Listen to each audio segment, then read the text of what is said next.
So for thrillers set mostly in a single location, with character dynamics holding much of the tension, obviously pacing is key. How did you approach the rhythm of the film? For instance, when to let the scenes breathe, when to build, when to kind of snap. What are the scenes that were hardest to balance? What were the scenes that were hardest to balance in terms of pacing?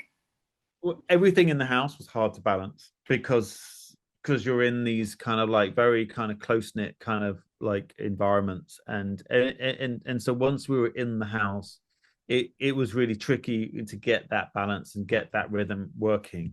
Um, obviously the soundtrack starts to help in the and the kind of the those kind of montages kind of help, but I think it was really tricky to kind of really work.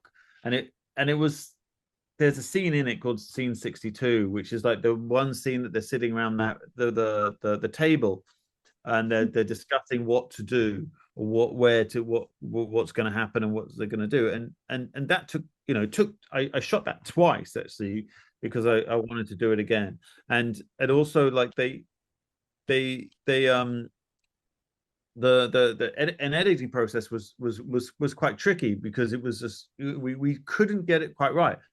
And then in the end, we just cut the end off, and it worked super well, because it just like left us in this limbo. And I think that that's really kind of it is to make this chamber piece. It's really hard to make a chamber piece, because you don't really understand the complexity of it, because in most films well, okay, you cut to this location, cut to that location, or cut to a different character in a different location.